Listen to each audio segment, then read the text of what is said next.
Köszöntök mindenkit, Omisban vagyunk, és ez már ugye a Dalmáciában van, délen, gyönyörű idő, tengerpart, stb. Általában. Természetesen, hogyha mi itt vagyunk, akkor nem, ugyanis ilyen esővel kísért szélvihar uralkodik éppen most itt a környéken. Úgyhogy a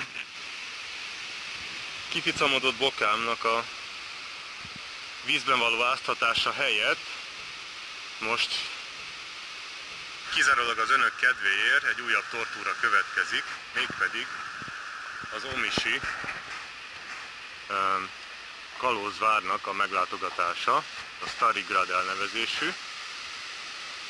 Itt 45 percet ír, és ilyen az ösvény.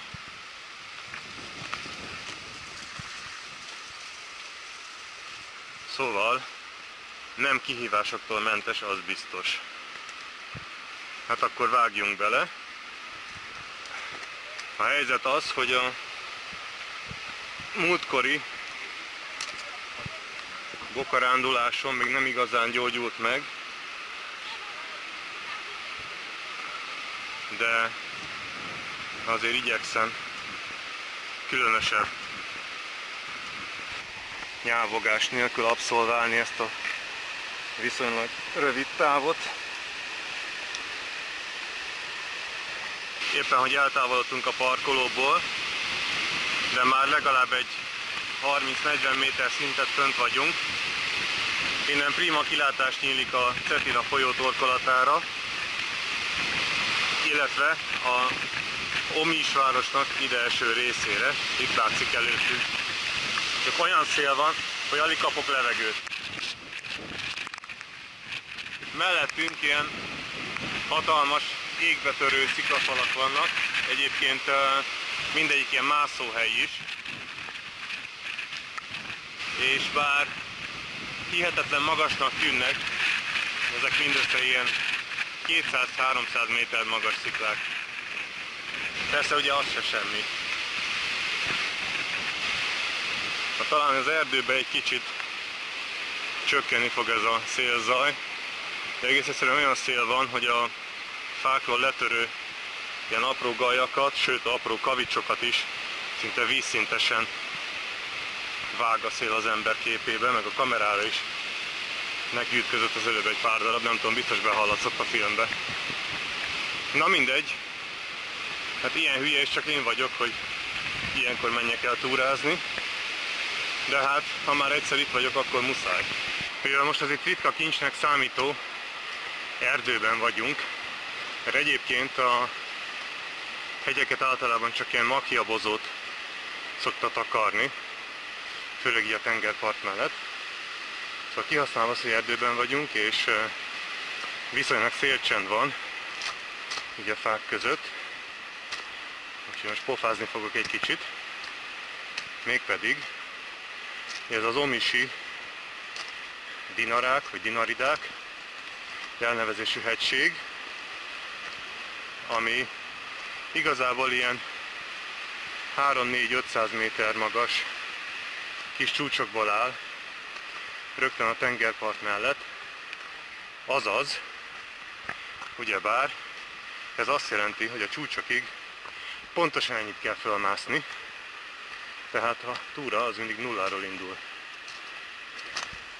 Úgyhogy nem igazán megmosolyogtatóak ezek a kicsi számok, főleg, hogyha meg kell mászni a csúcsokat, és pedig a vár miatt ezt okvetlenül meg kell.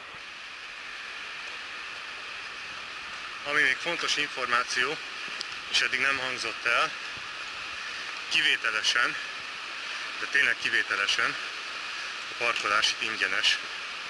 Ha valaki ezt a túrát utánunk akarja csinálni, akkor végül is ezt jó, hogyha tudja. A jelzés pedig mondanom sem kell, hogy a piros alapon fehér pötty.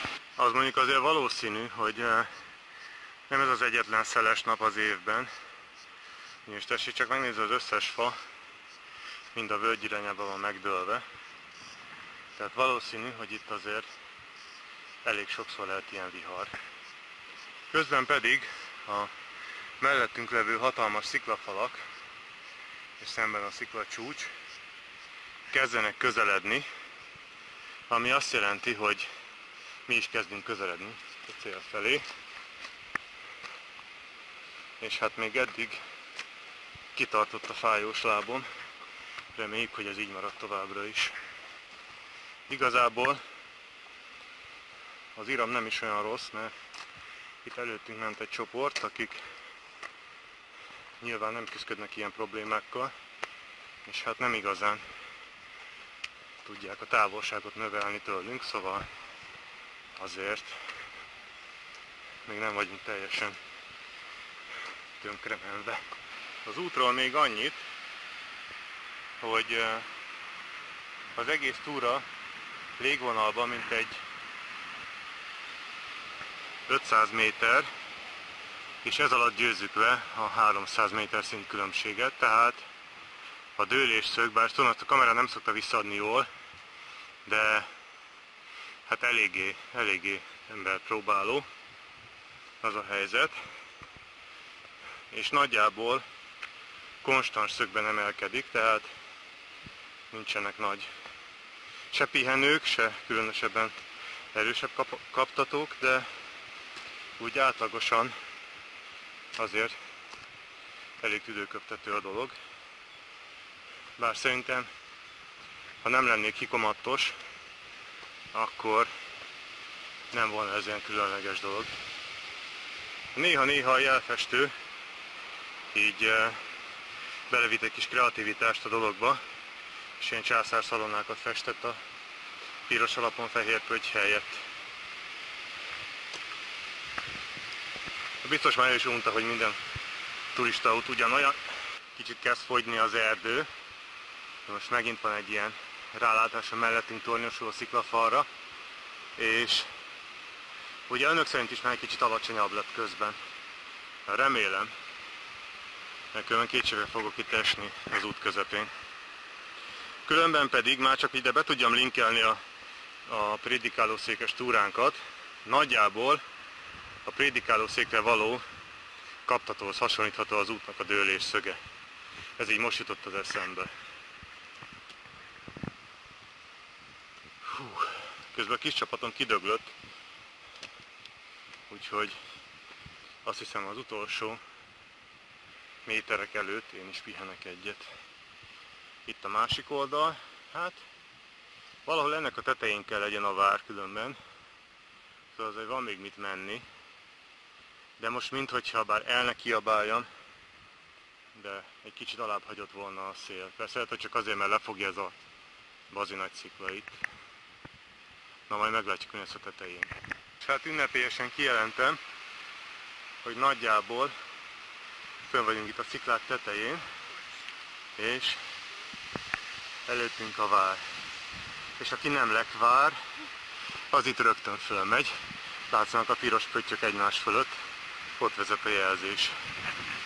Viszont ahogy látom, van itt egy alternatív útja is.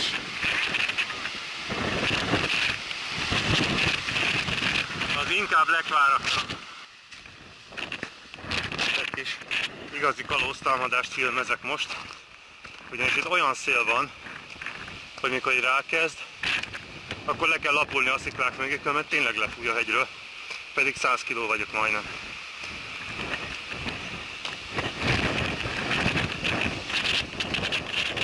Egyszerűen hihetetlen.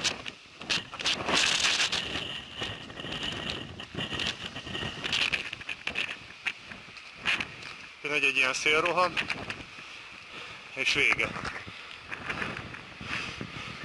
Ott szerencsétlenkednek szegények.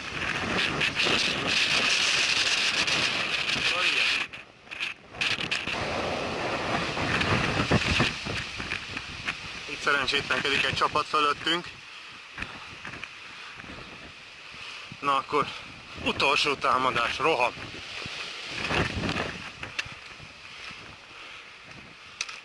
Na kérem szépen, itt a vár. És azért mondtam, hogy kalóztámadás, Ugyanis ez egy kalózvár. Most hát kérem szépen, az eddigi útunk itt látszik, az ott lent a parkoló a kocsikkal, és itt ebben az erdőben jöttünk fölfele szépen. Már megint olyan iszonyatos szél van, hogy nem igaz. Nos, szóval belépős a dolog, 15 km/h. Bár most inkább ők kéne fizessenek nekem. Szóval itt mondottam, ez egy kalózvár volt.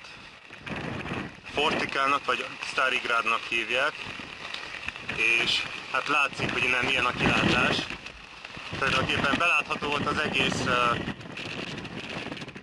Braci csatorna, itt szemben ez Braci szigete, illetve az egész környék, ugye alattunk ez itt Omiš városa.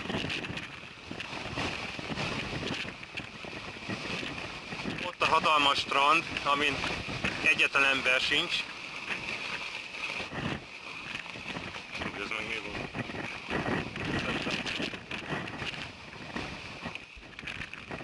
És hát a tenger innen fentről ugyan nagyon szép mélykéknek látszik, illetve az azurkéknek a strandnál, de hát most igazán nem csábít senkit se a fürdésre. A hullámok baromi nagyok, úgyhogy meg nincs is nagy meleg, tehát itt ilyen 20 fok körül van a július közepe ellenére.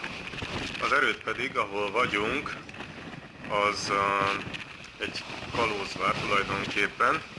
Egy bevehetetlen erősségnek épült a középkorban.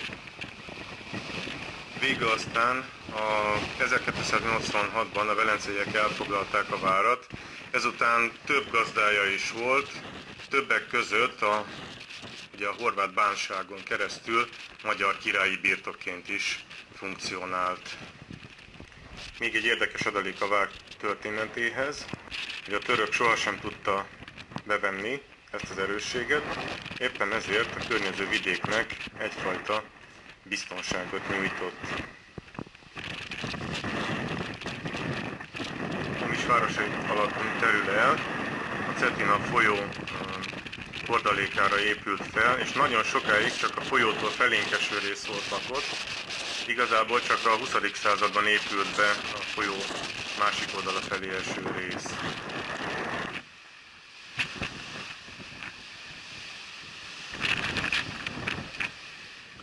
Elérkeztünk a főbástyába.